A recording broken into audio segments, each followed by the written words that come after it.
கோவையில் நடைபெற்று வரக்கூடிய ஆர்ப்பாட்டத்தில் முன்னாள் அமைச்சர் திரு எஸ்பி வேலுமணி, பாஜக முன்னாள் மாநில தலைவர் திரு அண்ணாமலை பங்கேற்றிருக்கிறாங்க. அந்த காட்சிகளை நம்ம பார்க்கலாம். இன்றைக்கு திமுக ஆட்சி நடந்து கொண்டிருக்கிறது. திமுக ஆட்சியை பற்றி நான் சொல்லி சகோதரர்களுக்கு தாய்மார்களுக்கு தெரிய வேண்டியதில்லை.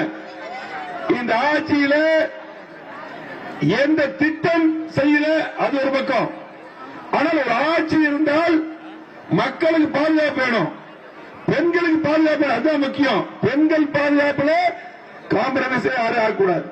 அதுதான் பாரத பிரதமர் மோடிஜி அவர்கள் சொன்னாங்க. திருச்சியில புரட்சி தலைவி அம்மா இருக்கும் பொழுது சட்ட ஒழுங்கு எப்படி இருந்தது, மீண்டும் என்டிஏ கூட்டணி ஆட்சி வரும்போது பாத்தீங்கன்னா கண்டிப்பாக சட்ட ஒழுங்கு அதே போல அம்மா ஆட்சி இருந்தது போலவே எடப்பாடி முதலமைச்சர் வந்ததும் அது கண்டிப்பாக சட்ட ஒழுங்கு செயல்படுத்தப்படும், பாதுகாக்கப்படும் பெண்கள் என்று சொன்னார்கள்.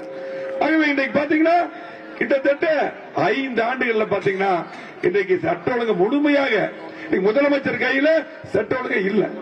இன்னைக்கு என்ன நடக்குது, காவல்துறை செயல்படுவதில்லை. பாத்தீங்கன்னா இன்றைக்கு கிட்டத்தட்ட 5 ஆண்டுகள்ல மட்டும் பாத்தீங்கன்னா கிட்டத்தட்ட 30க்கும் மேற்பட்ட லாக்கம் பண்ணாங்க.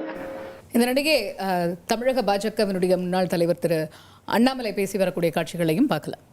அனைத்து இந்திய அண்ணா திராவிட முன்னேற்ற கழகத்தினுடைய தேர்தல் பிரிவு செயலாளர், திருப்பூர் மாநகர மாவட்டத்தினுடைய கழக செயலாளர், சட்டமன்ற உறுப்பினர் அண்ணன் பொள்ளாச்சி ஜெயராமன் அவர்கள் நம்மோடு இருக்கின்றார்கள்.